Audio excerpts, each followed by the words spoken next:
Já estamos de volta com Cidade em Notícia e agora com o quadro Direito Previdenciário, com a advogada doutora Marcela França, que já está aqui conosco nos nossos estúdios. E olha só, hoje o nosso tema é Covid-19, que pode ser considerada doença do trabalho. Vejam só, com a reabertura do comércio, os trabalhadores que exercem atividades onde existe um contato com outras pessoas querem saber, se o trabalhador for infectado com a Covid-19, será considerada doença do trabalho? Seja bem-vinda, Marcela, e essa questão. Olá, Matheus. Olá a todos que estão nos assistindo agora, depois vão nos assistir pelo meu canal no YouTube. Essa matéria ela é delicada. Realmente, o comércio precisa voltar, as empresas, os atendimentos nos supermercados, nas padarias, nos restaurantes. E nós precisamos resguardar alguns aspectos muito importantes nesse momento delicado que nós estamos vivendo. O que não pode acontecer é nós generalizarmos e dizermos que se esse trabalhador que sai para trabalhar, ele vier a ser acometido pelo Covid-19, que ele vai estar sendo afetado, será enquadrado como acidente de trabalho. Correto. Agora, doutora Marcela, uma outra questão aqui que nós temos é quais situações este trabalhador que for infectado com Covid-19 poderia ser enquadrado aí como acidente de trabalho? Matheus, nós estamos sendo regidos pela MP 927 e ela está cuidando das relações de trabalho nesse momento de pandemia. Mas essa MP 927, ela trazia um artigo, o artigo 29, que deixava claro que caso esse trabalhador viesse a ser acometido pelo Covid-19, ele não seria enquadrado automaticamente como acidente de trabalho, uma doença ocupacional do trabalho, mas que sim ele teria que comprovar o nexo de causalidade, causa e efeito, para que ficasse documentado, ficasse comprovado que ele realmente foi vítima de um acidente de trabalho. Correto. E agora, doutora Marcela, mas como que o trabalhador, irá conseguir provar que adoeceu no seu ambiente laboral? Esse é o ponto mais importante. O Supremo Tribunal Federal, em maioria, decidiu pela inconstitucionalidade do artigo 29. Ou seja, caso o trabalhador fique afastado por Covid-19, caberá à empresa comprovar que ele não adoeceu no seu ambiente laboral. O Supremo Tribunal Federal brilhou nessa decisão. Entendo. Agora, doutora Marcela, trata-se de uma situação complicada, tendo em vista que uma vez que nós sabemos que existem vários profissionais, que mesmo no auge da pandemia estão aí na linha de frente do enfrentamento do Covid-19, E aqueles que são considerados serviços essenciais. Como que fica a situação deles em um eventual contágio por Covid-19?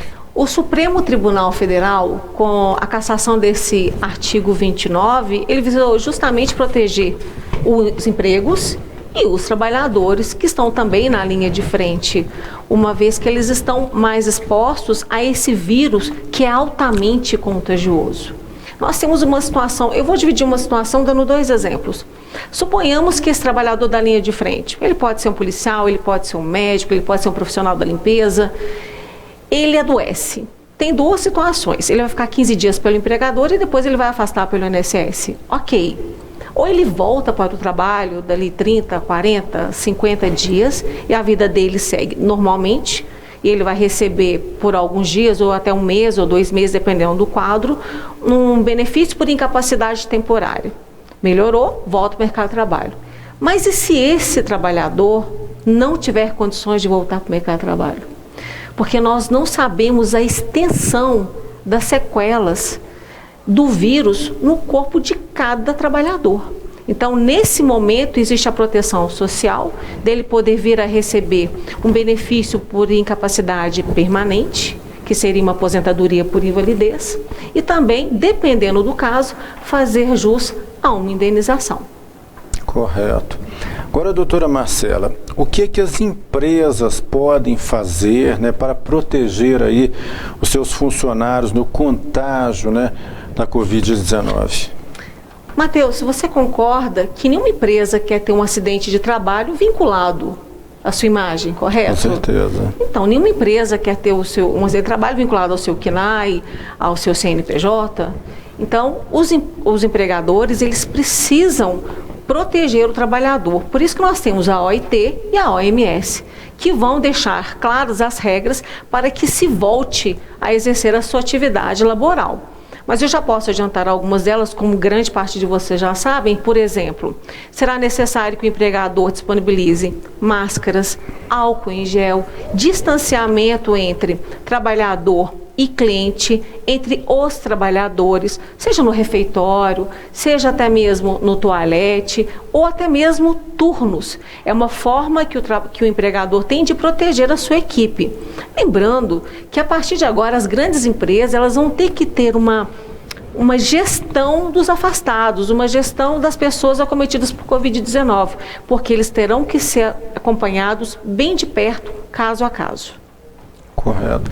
Doutora Marcela, e na hipótese, né, de comprovação de contágio no ambiente de trabalho, qual que deve ser a postura deste trabalhador e do empregador? Olha o momento que nós estamos vivendo e quão delicada é essa situação. Nós temos uma portaria do INSS que estabelece que esses benefícios por incapacidade vão ser adiantados em até 3 meses. Aquelas pessoas que ficarem doentes. Como nós temos muita prática lá no nosso escritório, nós sabemos que o INSS, ele não procede, ele não faz essa análise tão rápida desses benefícios por incapacidade, ele sequer já concede 3 meses, ele concede 1 mês, às vezes ele paga um período apenas, ele não paga o período integral. Então, em situações como essa, o trabalhador ele fica desassistido. É difícil para o trabalhador, até mesmo porque nós sequer temos previsão de quando o INSS retornará às perícias. Então, ele vai ao médico, ele vai ter o diagnóstico e vai fazer a solicitação. Quantas pessoas que não serão enquadradas como vítimas de acidente de trabalho, de uma doença ocupacional? Então, infelizmente, ele tem que estar resguardado, de preferência acompanhado por um advogado previdenciarista especialista nessa matéria para poder conduzir o processo do início e, caso tenha algum erro, que busque tanto a seara administrativa numa segunda instância ou a judicial. E o empregador, caso fique documentado que o seu trabalhador, que o seu funcionário adoeceu no seu ambiente de trabalho, ele vai ter que apresentar uma defesa, tanto administrativa como judicial. Por exemplo, quem conhece o nosso escritório sabe que ele é relativamente pequeno, mas nós temos um protocolo quando estamos apenas nós trabalhando e nós temos um protocolo quando nós vamos atender alguns clientes, tanto antes deles chegarem como depois que eles saem. Essa é a maneira que nós temos de nos proteger e proteger os nossos clientes. É isso aí, muito importante, de fato. Muito esclarecedor esse assunto, né, importantíssimo. Doutora Marcela, suas considerações? Matheus, seria muito bom que nós pudéssemos ficar em casa, que todos nós pudéssemos nos proteger sem sair de casa, mas o momento exige que a economia volte a caminhar. O país, ele já, pelo menos aqui na nossa cidade, nós já sabemos de vários comércios que fecharam e que não vão reabrir. Quantas pessoas vão ficar desempregadas? Então, cabe às empresas que estão se mantendo cuidar dos seus funcionários para que eles também não adoeçam as pessoas que estão na sua casa, porque tudo isso vai gerar custo. E para quem quiser assistir essa entrevista depois, pode assinar o meu canal no YouTube, que é Marcela com 2 L's França. Você tem que curtir, compartilhar os vídeos. Se você gostar, também encaminha para que você achar que é interessante. Excelente. Muitíssimo obrigado, doutora Marcela, mais uma vez aí pela participação. E assim, nós vamos para o nosso apoio cultural. Daqui a pouquinho nós estamos de volta com Cidade Notícia. Não saia daí.